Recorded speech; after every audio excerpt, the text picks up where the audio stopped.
Today's video is going to be one of the most extreme examples of homeowners associations and HOA taking action against an illegally parked vehicle, specifically a business vehicle, in today's example out of Indianapolis, Indiana.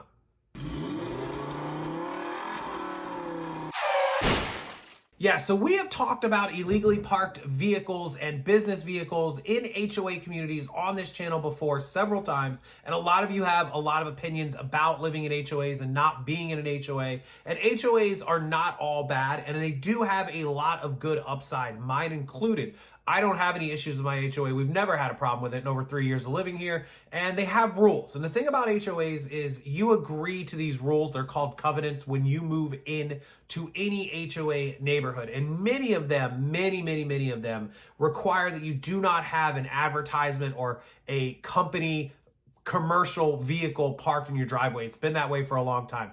Here in Florida, where I live, we just passed a law that they can no longer stop you from doing that. No HOA is allowed to do that. Their policy cannot override the law, and if they were to file fines against you or sue you, you could fight that, and you would, by law, so you are supposed to win in court, and they would have to pay your legal fees and their own legal fees. Well, today's video is going to show you what happens in Indiana, which is a different state, and I'm not familiar with their specific laws, but I'm sure it's a lot different than here in Florida. Almost 1 million people live in HOAs in Indiana, probably more than that now, as this video is a little bit older. And here in Florida, it's over 10 million people living in HOAs. So remember, it's very difficult in a place like Florida and other states to even buy somewhere that isn't an HOA unless you're living out on a farm or a land somewhere. So with that said, let's check out the video and you tell me in the comments section how you feel about this, if you agree with Indiana's law or here in Florida where we've changed it to having commercial vehicles, pickup trucks, and advertising being allowed, which is awesome.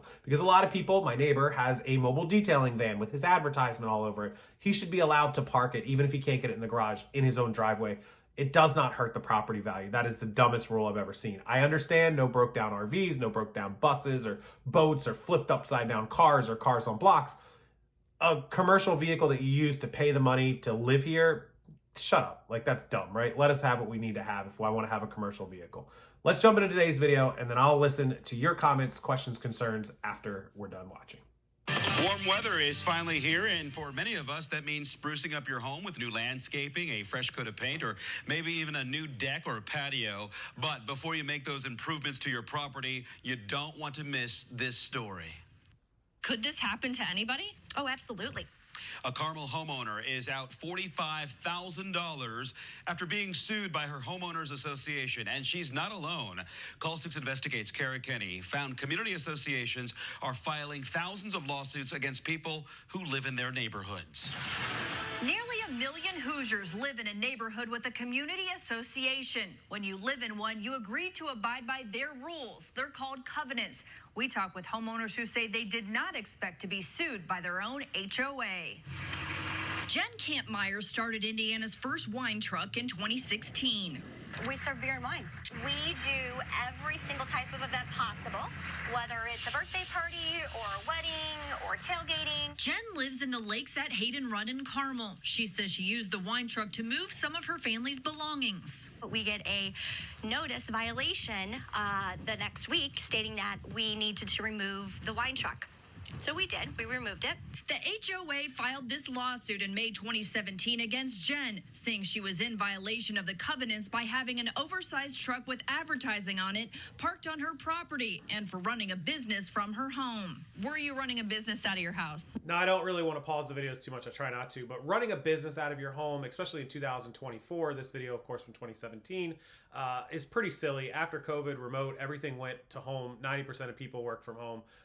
That's really a dumb law. I don't think any HOAs would be in their right mind to say, oh, you can't run a business out of your home. I run a business out of my home. I don't even know if my HOA says you can't. I don't believe my HOA says that you can't run a business out of your own home, but we don't run a business like advertising or people coming in and out or foot traffic, which was some of the rules that the HOA had. They didn't want foot traffic coming in and out of some neighborhoods, not here, but some, because it could be a liability if you have like a hair salon out of your, garage and people get hurt. There could be liabilities. But running one that you work remotely from your computer, like if my job is to just send emails all day, Come on, let's get with it. No, it wasn't like my wine truck was parked in my driveway 365 days a year, 24/7. That's not what it was about whatsoever. It was a few times, that was it. In its lawsuit, the HOA disagreed, saying Jen had been warned repeatedly about the wine truck. Here's pictures they used as evidence. Jen says she tried to settle the matter out of court to no avail. So almost 2.5 years later, I had to pay out $45,000. Jen is on the hook for her own attorney's fees and the HOA's attorney's fees. It's been a rocky road. It's affected my marriage. It's affected our financial situation. An estimated 970,000 people in Indiana live in one of the state's 4,800 community associations, paying $1.3 billion a year to maintain their communities. Lawsuits are perhaps the most extreme way those associations can get homeowners to comply.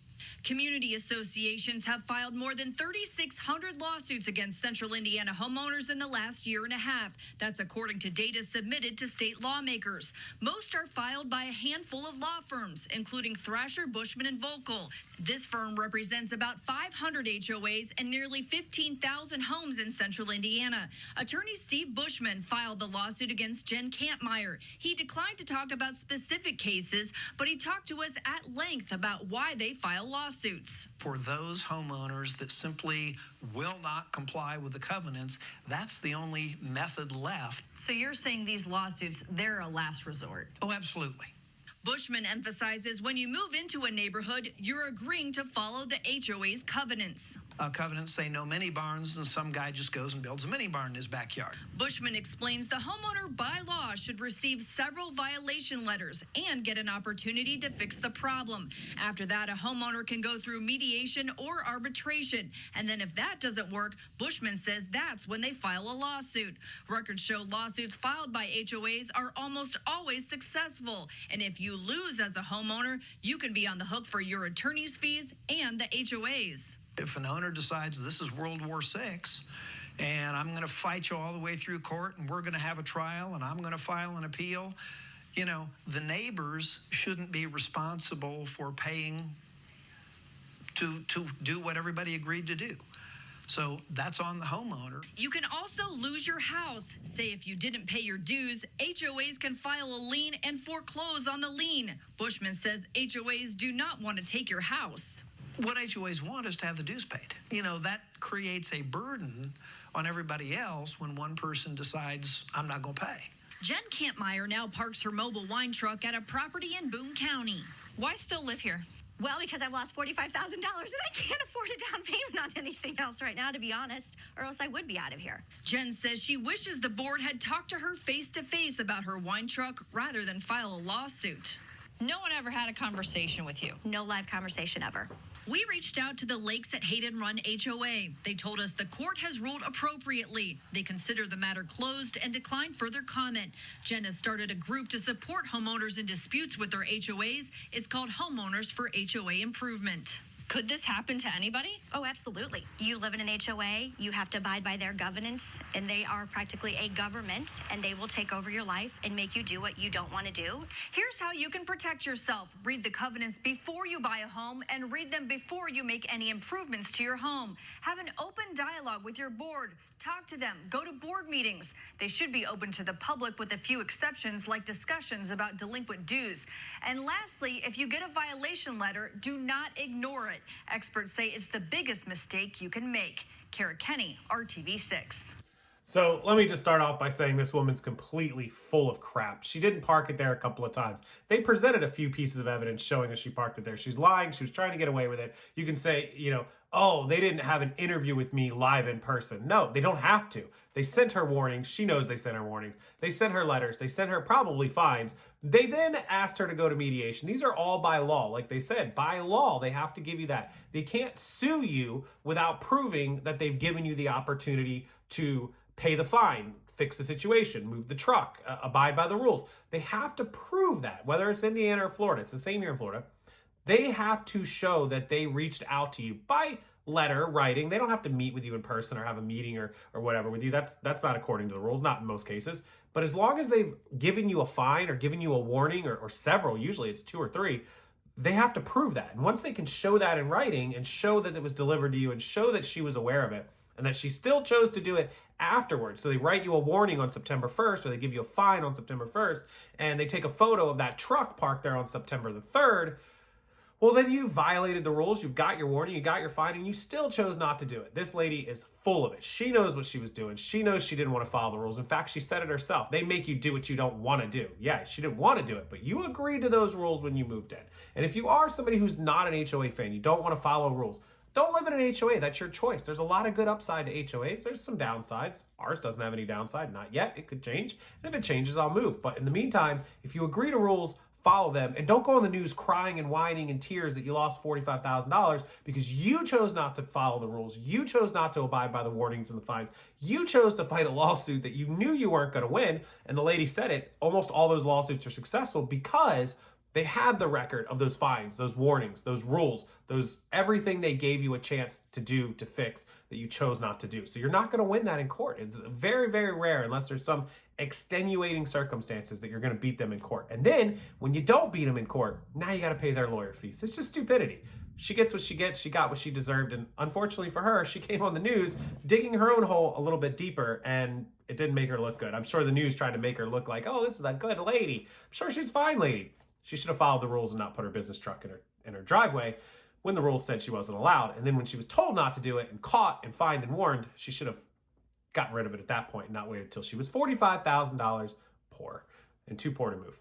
As always, thank you for watching the videos. I appreciate it. Hit that like button if you could. Subscribe to the channel. Make sure you come back, watch future videos, and let me know your input on this down in the comment section below. Do you think this lady was right or wrong? Do you think she's a fool? Do you think HOA is good, bad, otherwise in the middle? Some are good, some are bad.